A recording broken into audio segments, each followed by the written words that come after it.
All right, everybody, I am back now. As I promised you, I told you I was going to have on people that I know, that I find interesting, that I think are funny, that I think you will enjoy. And this person I actually know. He's a writer for television, a comedian, a director, an author, and he was the owner of the club where I worked first. He was literally owner of the club where I started, and he was the first person to actually give me money to tell jokes to drunk people. Ladies and gentlemen, my guest is Mr. Steve Young. Um, did I really pay you? Yeah, fooled you. Oh my God. Okay. Well, there are some mistakes we make in life, and some we learn from, some we don't. Hey, man, it doesn't really matter. I cashed a check 35 years ago, so it really doesn't matter. You know, that And I bet you it was $35. Was it $35? it had to have been because I mean, to be honest with you, I was still 17 when Wow. yeah. You know, I was still 17 because I started literally 2 months after I turned 17. And then a few months later, you had me on one of those Thursday shows, if I remember correctly. And I think Thursday. I don't know what that popped in my mind. And so you started at the same age Todd started. Mm-hmm. Mm-hmm. Wow. Yeah, Yeah, it's $35, weird. right? And let's be honest, when you're 17 years old and someone gives you 35, because the thing was, I didn't know that you guys were going to do that. I literally took the show. I forgot who I was working with, but I just thought it was going to be an extension of an open mic night. So I didn't think much of it, except I was just happy to get there. And then all of a sudden, I don't remember whether it was you or Kevin that gave me the money, but I'm going, what? Well, first of all, $35 is what they're paying headliners now. So it has changed, and paying $35. I'm serious. On an off night is they don't do that anymore.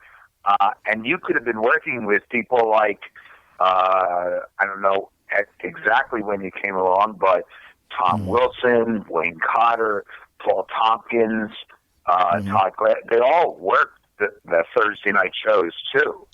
So it was not. It certainly wasn't considered.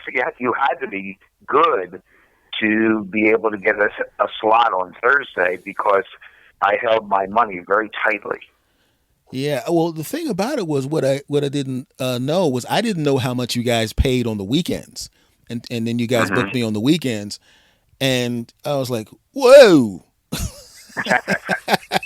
I'm telling you, right? I'm telling you again.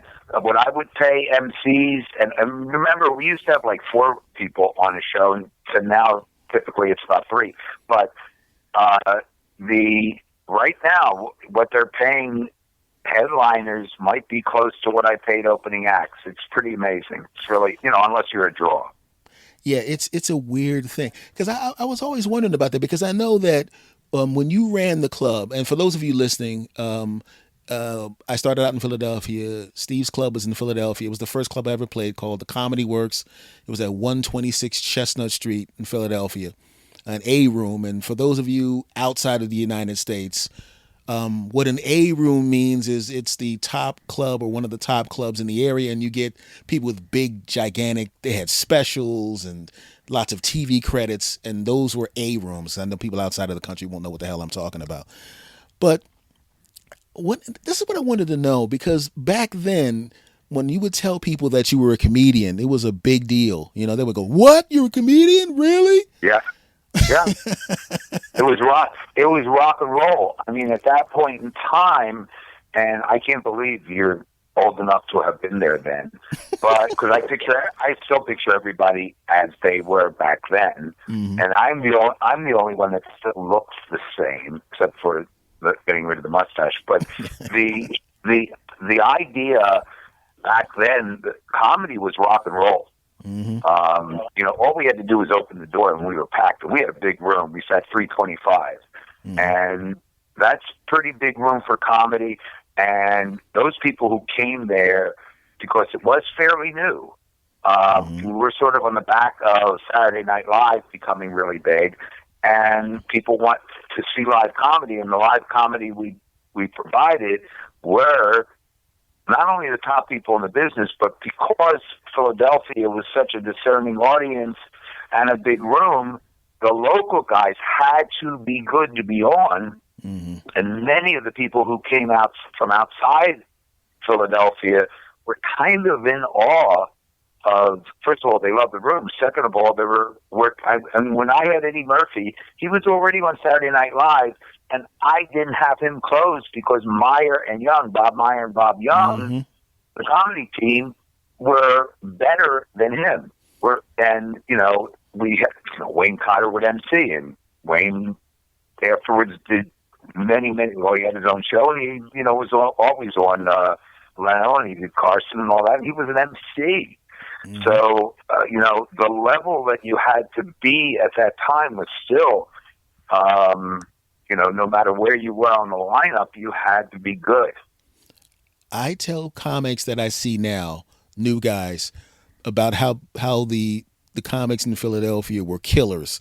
I tried to explain to them, because if you played Philadelphia and you went someplace else, it literally was too easy in other places, because they demanded so much in Philadelphia that if you didn't bring the goods within the first 25 seconds, you were a dead person. Yeah, I remember the first time we had a bad guy from out of town. I worked on a recommendation out of the guys that had the East Side Comedy Club in Long Island, and I worked on a recommendation, and he really did poorly. I was dying. I mean, that was the first time, and it might have been a year into the club where I booked somebody that did not do great, and I was cringing. I had to literally walk outside because I couldn't take it. And from that point on, for that weekend, I made him be the first act on after the MC. It was worse to bomb. Thank God it never happened to me. Thank God. Always had great shows in your room. But the thing was, it was so physically big with the high ceiling that when a person bombed, you could literally hear people. I remember waiting. Somebody was emceeing. I was next. Whoever was emceeing was not doing as well as they should have.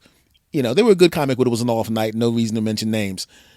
I heard somebody walking to the bathroom. I could hear a conversation in the bathroom while they were performing. Yeah, well, that was when the stage was there, because I could hear people peeing in the bathroom. So it was pretty cool. It was pretty close. But we had a night that Jim Carrey was there, and the sound system went down, and he had to do the whole show in that big room without a microphone, and he killed people. It was amazing. If you've ever seen Jim Carrey in person, his act is just, he throws himself into it. He overpowers the audience, and they would laugh and shut up really fast so they could hear the next line. Laugh and then shut up really fast to hear the line.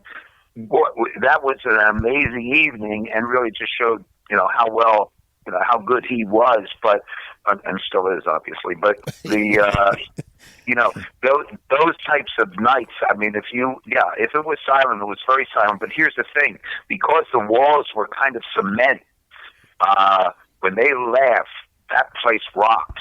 It was like a roar of laughter, because it bounced off the wall. So obviously, comics loved it.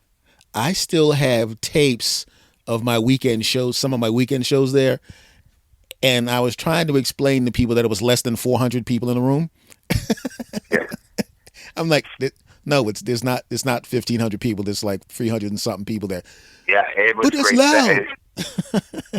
Yeah, it's great place. I still have a lot of those tapes with me. I probably have a tape of you too.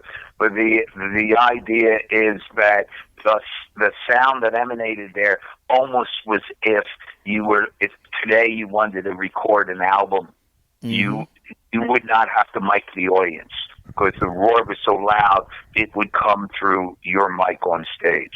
Yeah, that's what I was trying to explain. I'm like, they didn't have a mic on there. It was that loud. Now, what made you? Because I know you're a writer.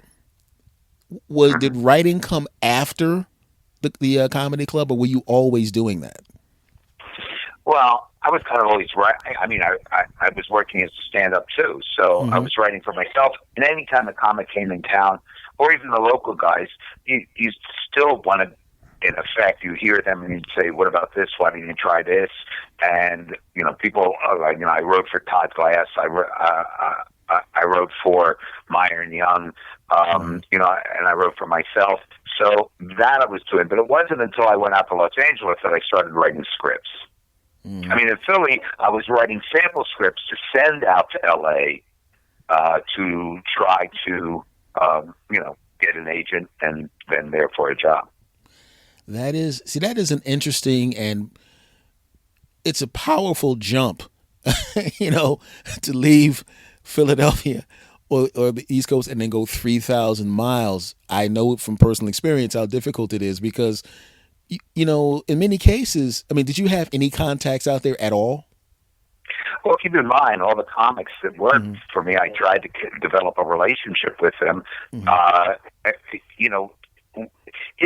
I say it was rock and roll, when people came into town, that working at the club was like, not only was it like a family, but it was like a party the entire time you were there. People were making each other laugh. It was, and actually we were, including me, kind of young. And so it was so much fun that you got along with people. I remember a comedian who really went on to do a lot of writing named Marjorie Gross. And Marjorie probably gave me the greatest compliment. We were watching the show from the balcony, and she turned to me and she said, "You don't seem like a club owner."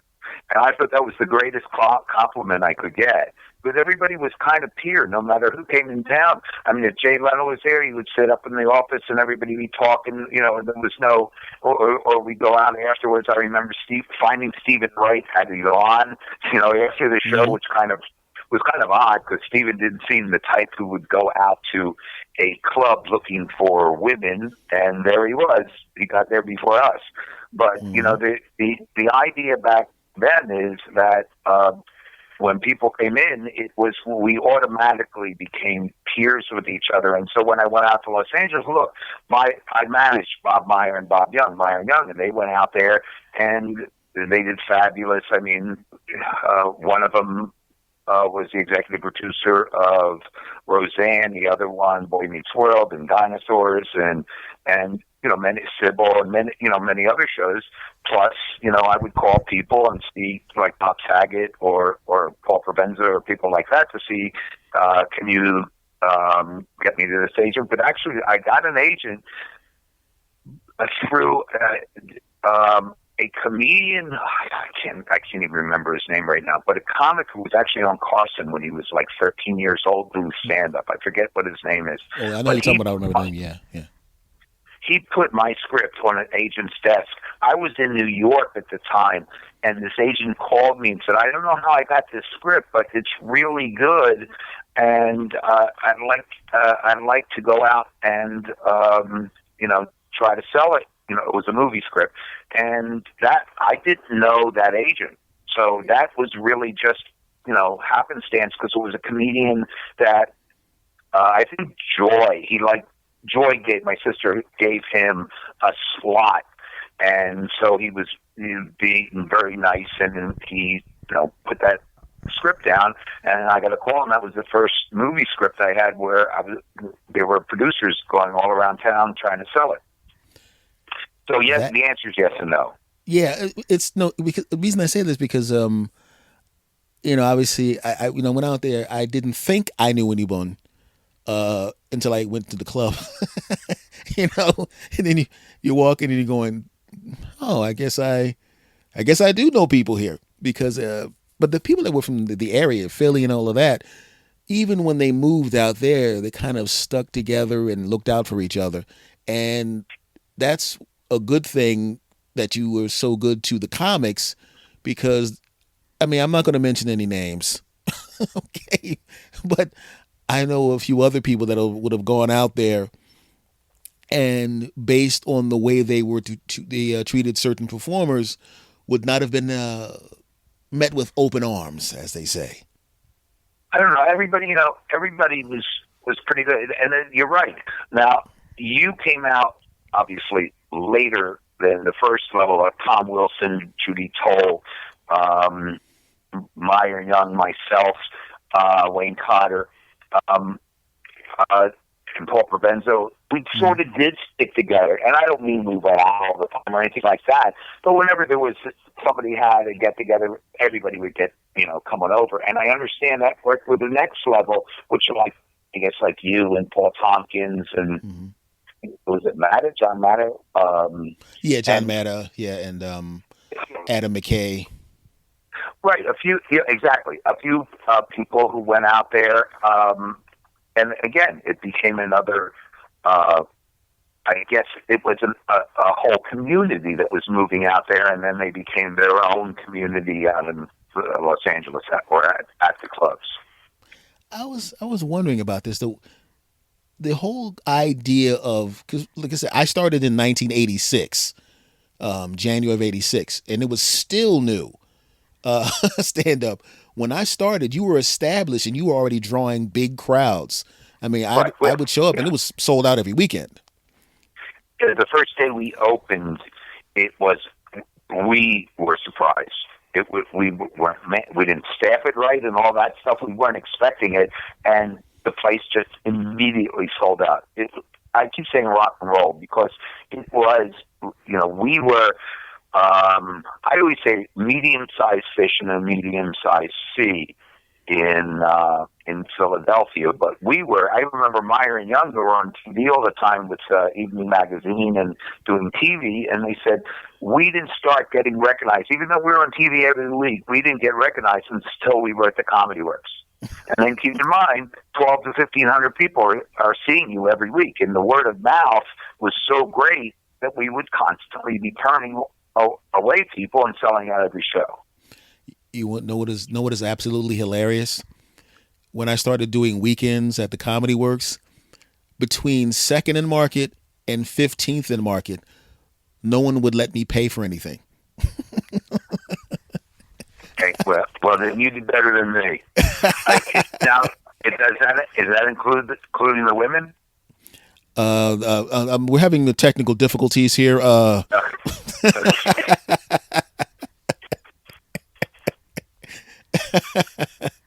It was just a really. But what made you start a club? I mean, like I said, stand up was new when I started. What year did the Works open up? 80. Oh, good lord! So you preceded me by 6 years, clean. So what in the Yeah. blue hell made you decide to open up a comedy club in Philly in 1980? Yeah, because we didn't have any place to play.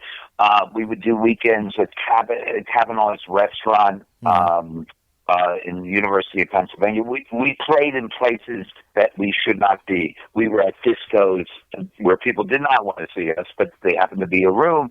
And I always said I was one of the comedians who could wear a three-piece suit and talk.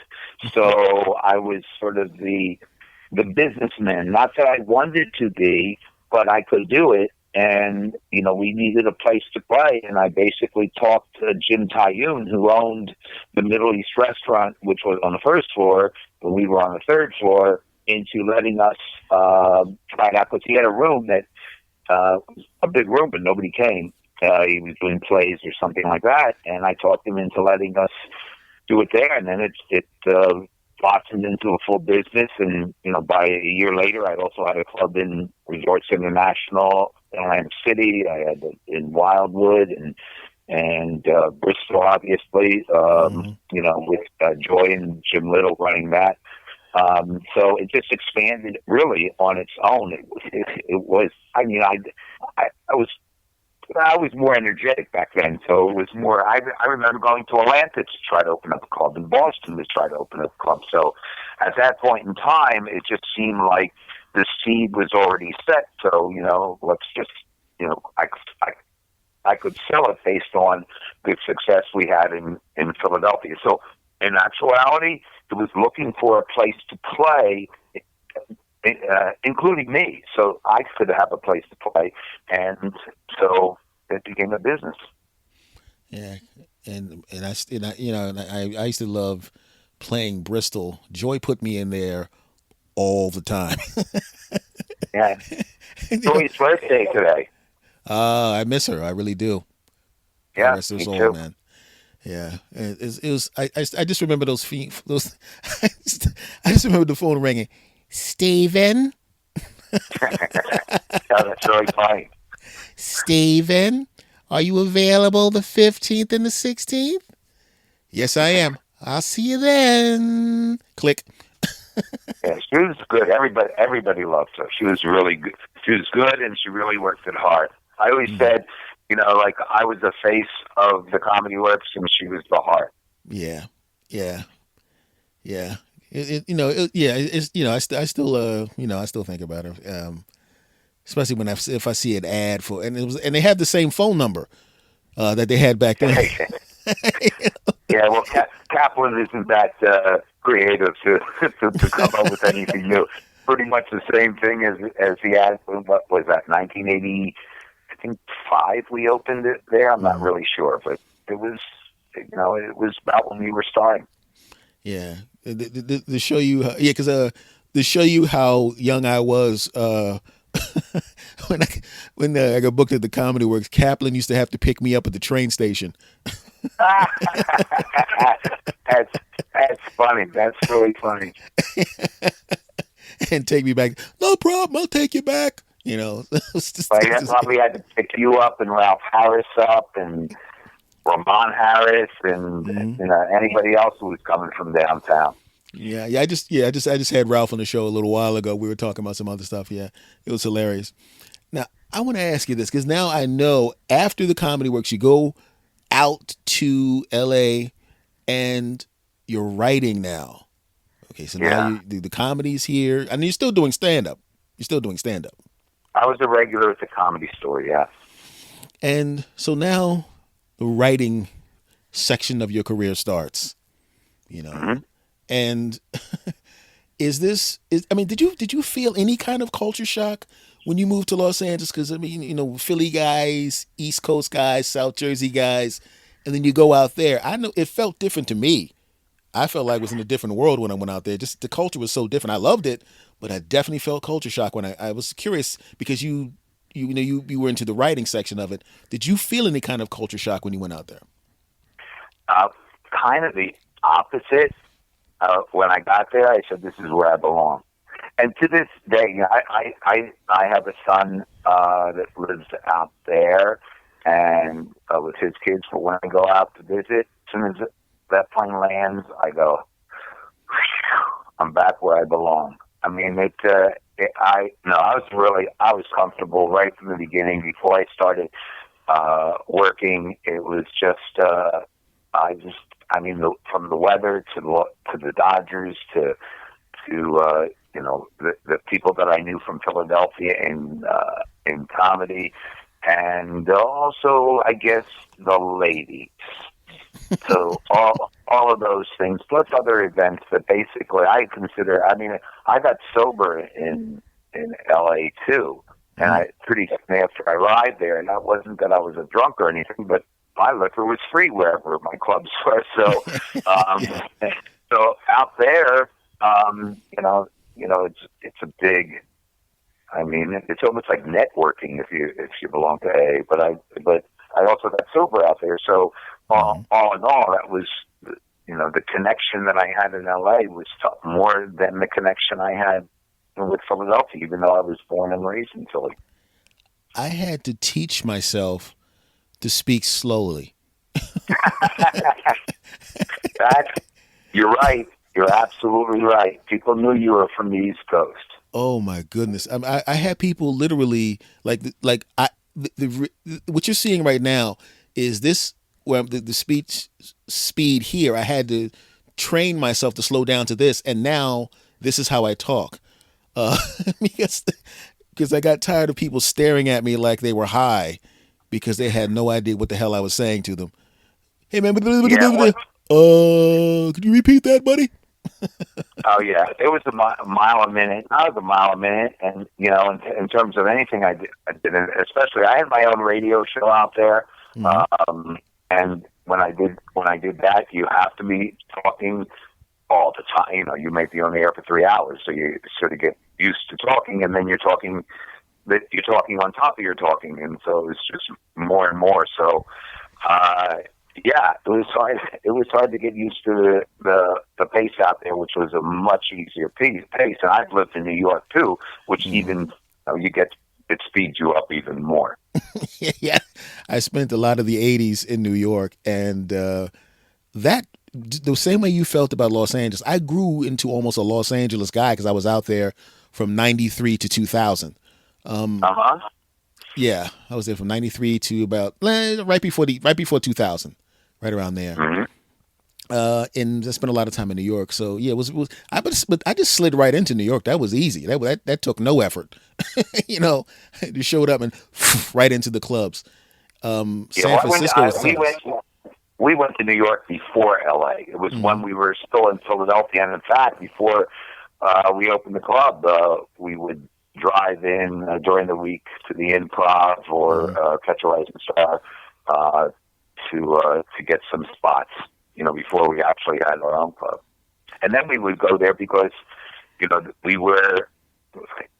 we paid people, so they loved us coming there. You know, it was at that point it was 3 clubs: the Comic Strip, Catch, and then the Improv. And we would come in, and we were like stars because we were auditioning the top names in the business. You know, and then we would say who we were going to book, and it was pretty amazing, the access that we had to really the top talent. And a lot of guys would not play any place else. And when I say any place else, any place outside of New York, but they would play our club. Gilbert Gottfried, Ronnie Shakes, Eddie Murphy would call me and say, you know what I want? You want me to come? And I'd say, come on over. You know, it was New York was a great place too, but it wasn't a place where I developed as a performer or a writer. That was out in Los Angeles.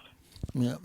Now, how did you? I mean, so because I know that you direct, you write, you produce. The only thing I directed was my own stuff. I didn't direct anybody else. I did direct some short films that were more. You know, what do you call when they were industry things. So at that, I was mainly a writer, and I had no interest in directing. I directed because I would have ideas, and I wanted to get them out there. So that was the only reason I did that. Was that the Ovids? Did you write that? Yeah. Okay. I read the magazine where Ovids was calling everybody, you know, the Jewish mafia, the gay Jewish mafia, and they were trying to hurt him. And I said, God, I could just picture that as the Godfather. And somebody said, well, why don't you do it?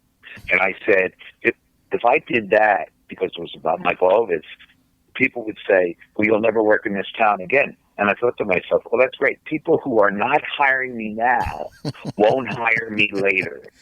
Yeah. So what kind of threat was that? Yeah. So we went and did it, and that was amazing. When I did that, the calls that would come in from, the head of studios, not so much that they wanted me to do anything there, but they wanted to tell me how much they enjoyed that, and I'm talking about some of the people I mimicked in the movie, and it became like a cult classic. Hollywood Reporter and Variety reviewed it, and it never played any place. They reviewed it only because we had delivered it to all around town. Never played. We were asked to put it in the theaters because they wanted to see Michael Ovitz be mocked. But I could not get the approval to use the Godfather music, Mario Puzo, and I could not get the approval to do it. So therefore, to me, the music was so important for the story that I just said no. But anyway, that's the things that I did because I wanted to just do them. Did you hear from the man himself? That was the only person I didn't hear from. I didn't hear from Ovitz, but I heard from every all the studio heads, the Spielberg people, all of them were contacting me. When they contacted me, I was like, "Uh-oh, I'm in trouble," because we talked about it in the film. And no, they were just we were peeing our pants. It was pretty cool. It was a cool time, and that was right at the time that I tried to sell my family on eBay, and when I did that, that exploded, and we were on the Today Show, and so that ended up at the Today Show and many other shows, and we got to pitch that all over town. So these things that I was doing that were really just goofs. They were just being, hey, here's a stupid idea, and you do this stupid idea like trying to sell your family on eBay for real, and all of a sudden it becomes a pitch that you're going to try to sell all over Hollywood. And I mean, it was just all those things you could do there because you had a way to get it out. I mean, we didn't have Twitter back then. We didn't have Facebook or anything like that. So everything was pitching directly to TV shows, directly to radio shows, to newspapers, etc. And it was kind of easy to get attention. Were you interested in? I mean, you're doing freelance with your scripts, correct? Freelance. Well, I had agents. So I mean, what I meant by that is, I mean, you weren't on. You didn't want to. Would you want to be on the staff of a sitcom? Oh, I was. Yeah, I was on staff of sitcoms, and I freelanced when I wasn't working. Yeah, oh, sure. Yeah, I want to be on a show that you not only do you get a ridiculously high weekly salary and free fruit, but you also every time you write a show, you get an extra $26,000, and if they rerun, you got an extra $13,000, and I'm still getting residual checks from things that I wrote, I don't know, 20 years ago. The only reason I asked what seemed like a dopey question was because I knew people who shall remain nameless who. Boy, there's a lot of nameless people in this show. Yeah, I'm not. Hey, look, I'm not trying to get in trouble here. Yeah. But they tended to like. I never understood it. I was the same way. If I was a writer, my behind would want to be on the damn staff. Sure. But these particular individuals who shall remain nameless loved what they termed freedom so much. They wanted to. Okay, I want to sell this. Okay, I want to now try this. Okay, now I want to do this. And I'm going, dude, you can do both. Yeah, that's what I was just going to say. I think people who want freedom are people that can't get jobs. The idea of saying, I mean, I did plenty of things while I was writing, while I was on staff, and there are plenty of times if I got out early enough, I would run down to the Comedy Store to perform. So it was a crazy time. But for anybody to say they don't want to be on staff, they better be pretty well known and successful to be able to pick and choose whether they wanted to just be freelance, or sell your own show. Which that would be an exceptional situation. Yeah, because I remember sitting across the table from these particular people who shall remain nameless and laughing at them. I'm going. I don't know why they would do it. I would run into people. When I was working on one show, which will remain nameless, and a couple people who were not really nice people came into audition, and not that I would badmouth them, but we wouldn't hire them for it. You never know. You've got to on the way up, on the way down, you should treat people kindly and fairly, and if you don't, you have no idea what you lost, because if you don't know it, you don't know you had a chance. But I could name those people if it weren't for the fact that everybody on the show is nameless. Yeah, well, the reason I say some of these people should remain nameless is because I recently found out that well, they don't.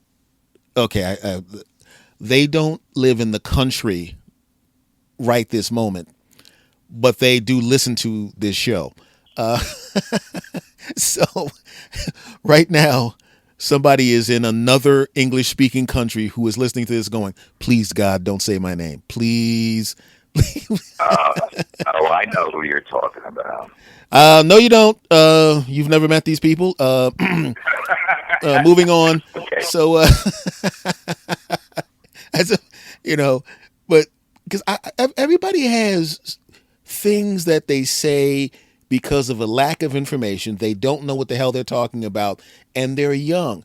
When I was back in the day when I was working at your place, I remember seeing comics that kind of did residencies in Las Vegas or Reno and things of that nature. Sure. And I said, yeah, I'll play the place, but do a residency. Are you kidding? I'm too cool and I'm 20 years old. I'm too hip. And then I found out what a person makes when they when they do a resident. All I needed to hear was what Danny Gans got for where he was it the Mirage? I think he was playing, and he had a 10-year, if I remember correctly, $140 million deal. Yeah, Rita Rudner had her own theater. Mm-hmm. In Carrot Top with Kevin Kearney Oh my out God! there. I found out what Carrot Top made, and I was like, and I like Carrot Top, but I was like, and it's hard for me not to like Carrot Top because I absolutely love Michael Baldwin, you know. Well, the funny thing is, I remember running into Carrot Top before he was anything special in the Philadelphia airport, and he knew me, and we talked, and all we talked about was wit. Mm-hmm.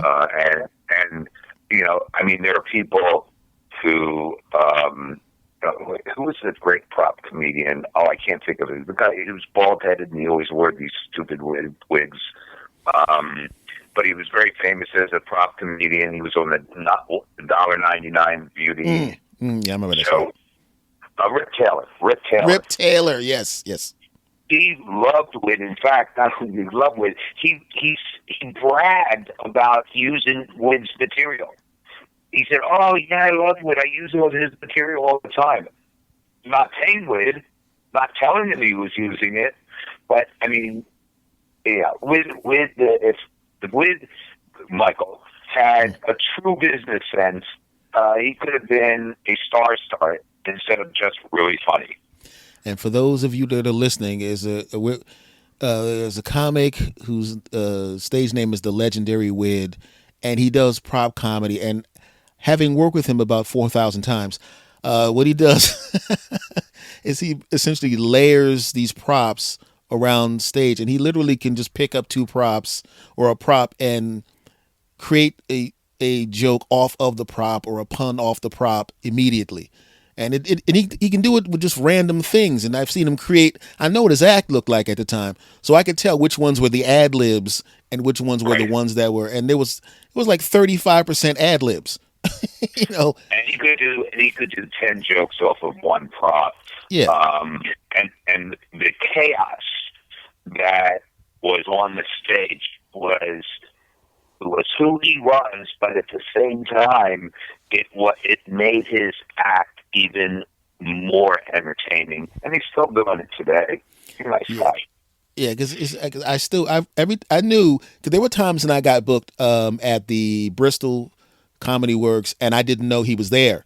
Well, okay, I knew he was there when I walked into the room. Know he was there? Yeah. As soon as I walked into the room. I had him. I used to manage him, and I had him on Thick of the Night. He was so nervous, and he had all his props set up just properly in this giant rolling basket. And then Robin Thicke, who was at that time about 6 years old, went on to great music success, started playing with all the props and put them all over in different. Was going crazy, and the fact is, when he went out on stage, he had no idea where each prop was, and so he did fine, but it was as chaotic as he is. There he was even more so because he was freaking out the whole time, and that the audience didn't realize it because that's the kind of way he appears on stage. Yeah, I saw that. And when you know what a person looks like on stage, you can tell there's something's you know Yeah, a shade off because when I would work with him at the Works, the original Works, he was like a machine. It yeah, was like there were no gaps. He'd pick up he'd pick up a globe and he'd pick up a mannequin head and he goes, it's hard to get ahead in the world, and then he slammed them together, and then the next bit, then the next one, and the next one, and the next one. But when I saw that the little teeny hesitations between the bits, I knew something was wrong. It's still funny, obviously, but it wasn't like pop, pop, pop, pop, pop, pop, pop, pop that I was used to. And yeah. And that's in comedy, and in a lot of places, music too. You're your harshest critic. You know what you didn't do perfectly. You know when you screwed up. You know when you forgot something, and you're having this conversation in your head while you're trying to talk to the audience. But the audience doesn't know that. The audience really, you think that you're not doing a good job. And I remember people mentioning it while they were on stage, and I've always said, the audience doesn't know. You're the only one to know what your so-called perfection is. Just keep going. I actually taught a comedy class for a while, and I would always tell the students, like you just said, the audience does not know where the punchline is. you know, so if they don't know where the punchline is, if you go to the next punchline that actually works, all they know is what you just said was the setup. They have no idea that joke didn't work. And as a comic, as you know, obviously, you'll be on stage killing, and in your mind you're thinking, and then after the show you walk up and you're going, I was off. They got 70% of me. you know, and they're happy, but daggone well that you were off, and you're going, you were happy with that, but and I've been in cars with other comics, and we're all sitting there because usually everybody isn't off on the same show.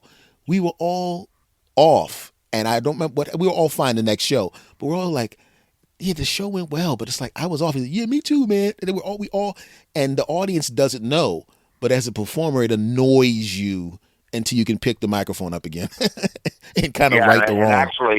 Actually, it just recently, because of coming out of the pandemic, a lot of guys walk on the stage, and I did this thing at the Philadelphia Navy Yard where we worked outside, and the cars came in, and instead of laughter, they honked their horns, and all four people on the show, including me, all we talked about was, I have no idea if I'm going to remember my act, because it's not like you sat and worked on your act the entire time you were in quarantine because of this pandemic. And so you walked up there hoping, and you could tell everybody because you knew everybody. You could see where they lost what they were going to say, that they went on and the audience didn't know it. And so, yeah, it's a good lesson to learn that, what you're doing on stage isn't necessarily, if the audience doesn't know exactly what it's supposed to be. So I always just say, just keep going. Even if the audience isn't laughing, they may be smiling and having a good time. They just don't laugh. Early Friday shows, people didn't laugh as much because just got out of work. They haven't had enough drinks, but they're enjoying themselves. So don't say anything about, I guess this isn't working tonight. Just keep going and going, and the second shows, of course, because everybody's obliterated, they always went well. and if you had a really late show Saturday, you go on stage with a chair and a whip. Yeah. I mean, we had nights where, I remember where actually, audience members think if they're a few drinks, they think they're part of the show. And they, and they think they're helping you, and all they're doing is throwing off your timing. And we had some nights. I remember. Do you remember Forrest Gregg? Eric Gregg, the baseball umpire.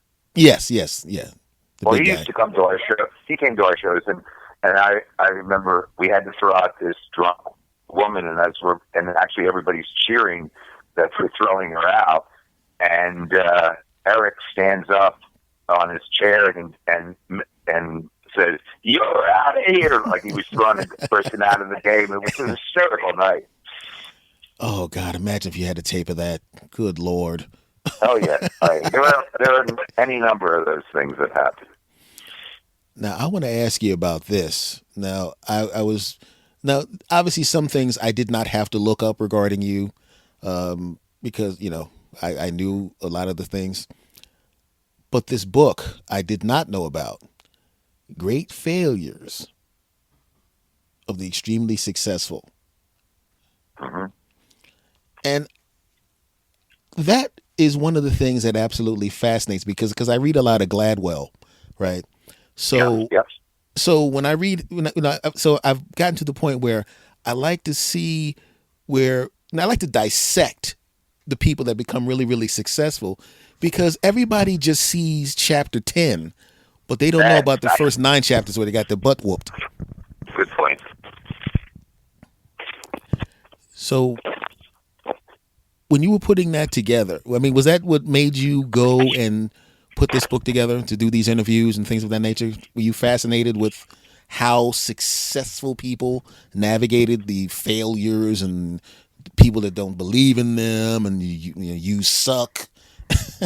Well, Somebody I turn around. remember I was on staff at one particular show, and the show wasn't successful. It lasted one season, but I got to meet Betty White. And Betty White was a regular on the show, and Marie Osmond, and who's the Wales late night talk show host? Yeah. Craig Ferguson. Craig Ferguson. It was really a good show, and we had some really good guests on. And Dane Cook even became a regular on that show, his first job. But somebody said to me, I said, I had to write some things, in terms of more than just these scripts. And somebody said, you have to write what you know. And just kind of as a joke, I said, I ought to write about failure because I'm very familiar with it. And I could think, because and after I said it, I thought about it, and I realized that the way it worked, things that didn't work ended up working out in different ways than you originally expected. Things that failed, whether it be relationships or it be work or the art of writing. Ernest Hemingway said the first draft of anything is shit, and because that's the way you do. You throw it out, so it's imperfect. It's not good, but later on, it leads you to something better. Anyway, so I thought about that. Anyway, I thought, well, that might be an idea. So I sat down with Betty White and I said, I have this idea about writing about how different negative things and obstacles sort of turn around. Do you mind if I talk to you about one? This is just an idea. And so I wrote that, and I just sort of kept it like in a drawer. And Larry Gelbart, who was a great writer, he was on the original Sid Caesar shows as a writer. He wrote Tootsie, Barbarians at the Gate. He wrote Oh God, kind of things. And I wrote something in Written by Magazine, which was I was a contributing editor there from the Writers Guild, and I wrote something, and I put his name in the article just because I wanted him to get in contact with me. And he got in contact with me and he said, the thing that he read should be a book. And I said, well, I don't know how to write books. I don't know anybody. I don't know any publishers. He said, well, I do. I'm going to send you to my publisher. And I went there, and what he was sending me there for was a humorous thing I wrote. But I sat down with the guy. Actually, it was really funny. It was like one thing leads to another. The guy I sat down with, the publisher at Tall Fella Press, also was the co-creator of what was Maxwell Smart's But the TV show? Spy. Oh, Yeah. Get Smart. Get Smart. He was with Buck Henry and Mel Brooks. He was the co-creator of it. And I said, that was so cool. And he said, I'm not looking for. Yeah, this is funny, but I'm looking for something that is more motivational. Do we have anything there? And I said, well, I have an idea. And I showed him the Betty White chapter, and he said, sold. And that was it. And I had that idea. I mean, it came from sort of a joke. And there were so many things in my life. I sold a show. I wrote that first movie I wrote never got sold, even though some big guys took it around. The agent calls me and says, I think it could be there's a scene in there that would be I think a good kids TV show. I said, okay. So I wrote it up as a TV show, and we sold it to the Disney Channel. It sailed as a movie. It sold it. So then at the Disney Channel, they loved it, but they wouldn't let me write the pilot. They gave it to somebody they wanted to work with, and he ruined it. And they came back to me and said, it's not going to work. You take it back. Then I wrote it up as a book, and it became the first book that I sold. I sold it to HarperCollins. And then it sold as a play, and somebody gave me $5,000 to make it into a play. And here it was, non-success, success, non-success, success, and all that stuff. So it was like I had a great belief in, you never know. Your expectations kill you. Just let it go. Just do the work. Everybody says, it's the journey. Don't worry about the result.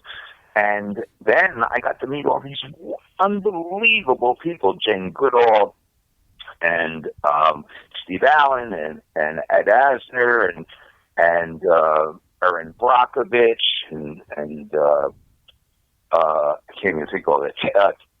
Teddy Pendergrass, and with Teddy Pendergrass's chapters, I ended up pitching that around town as a movie for Teddy. All these experiences that I had came out of really a thing where somebody said, I joked and I said, well, I'm really good at failure. It won my summer in Atlantic City when I was a kid. I had 19. I was fired 19 times in one summer as a waiter. And all I thought about was, I was hired 20 times. So, one thing led to another, and that was, the part of the thing in terms of writing the book. And I can think of a million things. I can think of it when I was in the Army and what happened. I can think of it in marriage, what happened, failing in, I flunked out of 4 colleges without a credit. So there are all types of things, and the stories that those people told me were some of the most amazing pieces of courage to talk about some of those things that happened to each of those people. So there's a very long-winded answer to say basically what you said. Yes, I thought about that, but how it happened, the only way I can talk about it is backwards. I could have never seen how that could have happened forward. I could never plan that out. Yeah, because to me, I've always been fascinated by, I used to read a lot of, I still do, I'm saying used to, like I don't still do it, read biographies of people that have attained success, and it's amazing. It reminded me of, like, if, say for the sake of argument, you slide down the side of a mountain and then you crawl back up to the top. Halfway up, you realize you've gotten stronger, and by the time you're standing at the top of it, you got these muscles. So when other things happen to you, you're so much stronger that things that would have crushed you before can't. They don't have the ability to. And that's how exercise itself works naturally. You tear down muscles, you tear them up, and then they build up stronger. Yes, exactly. Yeah, the little micro tears, and then it's like a Thai boxer kicking a tree and deadening the nerve endings in the shin, so they could kick a baseball bat, or break your leg by kicking it. I'm just always fascinated by people that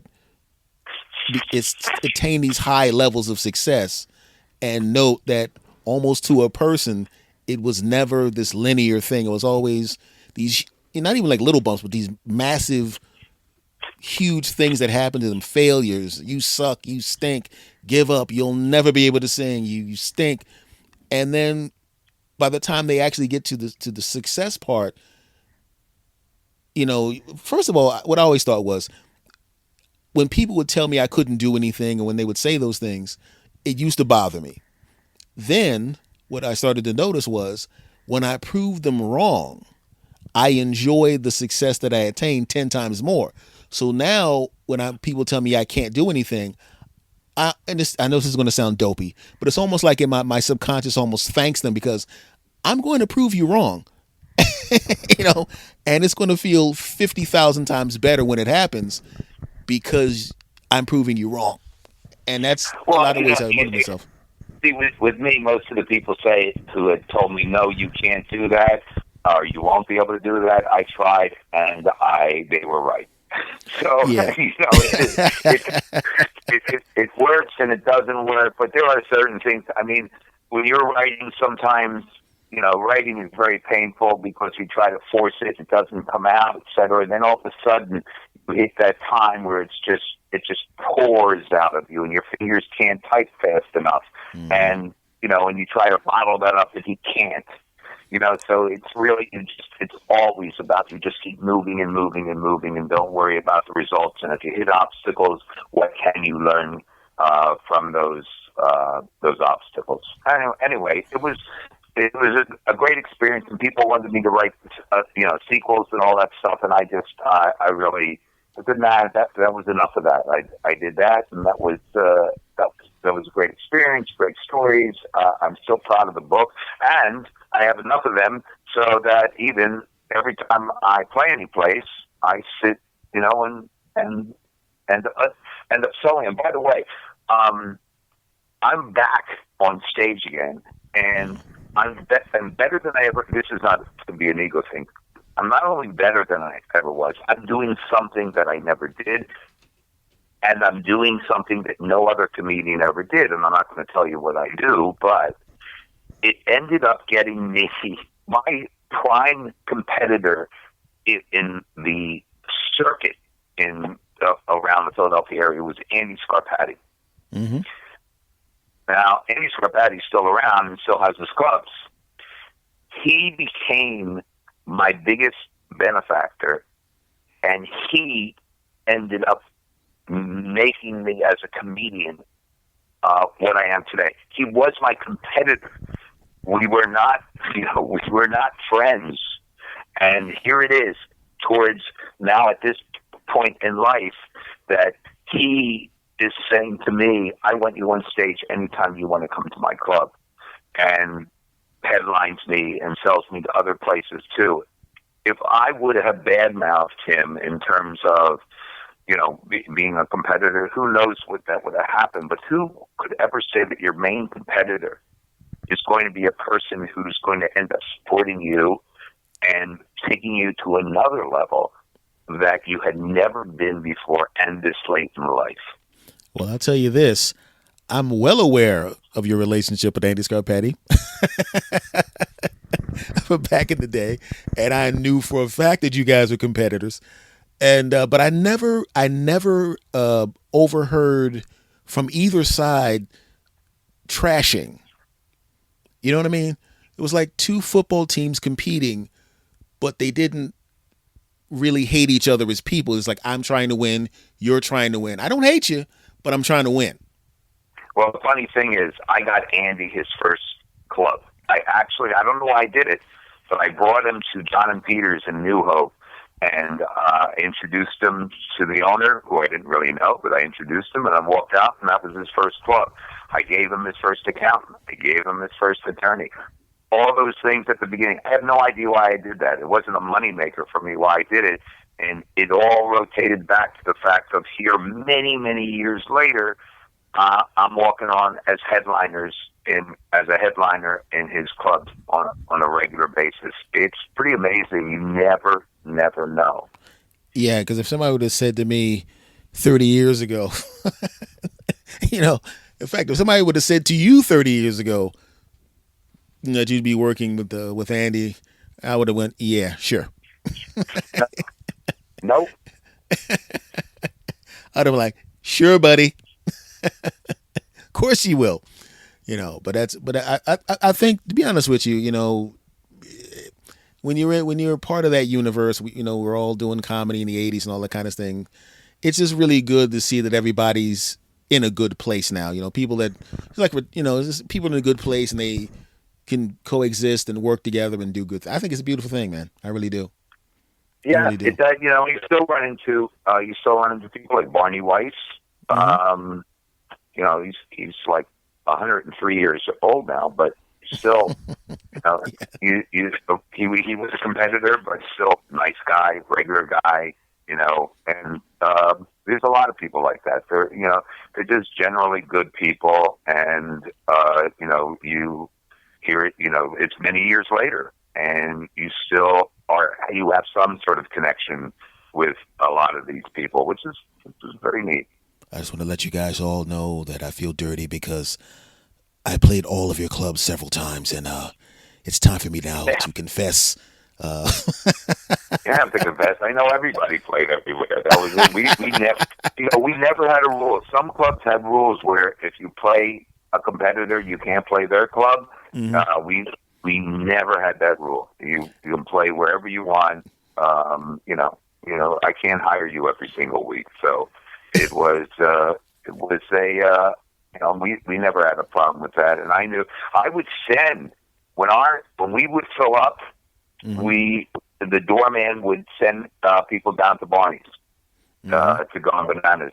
Um, you know, because we couldn't let them in. So here's a place where you can go see comedy. Ironically, the only place that I never played in our area was that Going Bananas. You're kidding. That's I played the other one, and what was the other one? He had the other one that was a bigger one, and I forgot where it was, but he had two. I played the other one. I didn't play the one that Ben played for 17 years straight. I never played that one. You know, I'm surprised. I thought everybody in Philly played that. I never was actually in there because I played your place. I played the outlet. I played. There was a club. The only reason I didn't play was there was a club down the street from that place, down the street from Going Bananas, and they booked me all the time, The and they Laugh House. paid me. Yeah, they came up with Yeah. a lot of money. I mean, I was like, "You're kidding me." I went, "Alrighty then," and they kept bringing me back, and they paid me it was good money. And I was like, it was a part of me that was like, I just want to play Going Bananas one time because it's the only one. Literally, I played everything else. That's the one That's place I never got surprising. to. I thought every Philly comic played there.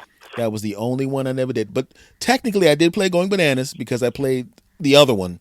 But I never. That's the one room I never played. So I'm gonna have to get Barney on Facebook, tell him to reopen that, book me once, play it, and then close it back down. I'm, I'm sure he'll do it. Barney is a very successful, very wealthy man. If he wants to do it, he can do that. My friend Steve, I want to thank you, my friend. I've been wanting to talk to you for a while, have you on the show. I appreciate it, man. The main thing is I appreciate the first gig because if I didn't do that first gig and that first gig wasn't successful, I would probably be doing something else right now. you know, Uh, that's. Are you still working as a comic? yes, not for the past. I'm waiting for my second Moderna shot. Uh, Yeah. and when I get my second Moderna shot, and 2 weeks after that, you will probably be seeing me. Okay. Great. Would look forward. And anytime you want, what you should do is just tell people, and you ought to book Steve Young with me. I will do that. But, but, I'm going to need you to put in a good word with me with Scarpati. Yeah. Okay, I realize my responsibility and my obligation because of the great reach of your show. I'm sure Andy has already heard this. He will. He already commented under your picture. Uh, so I know he's going to hear he it. did, he did, he did, didn't he? Yeah. And Yeah. also, I worked his clubs enough. You better know who the hell I am. It ain't been Yeah, that long. yeah, remind him. And when he gets back, and when he puts these back, the clubs back on, he'll be meeting people. Yes, indeed. Steve Young, thank you, my friend. I It's appreciate you been giving me the time, my brother. It's been a pleasure. Good luck. All right, and I'll be seeing you out on the club circuit, my friend. Take care. Here, take care, my brother.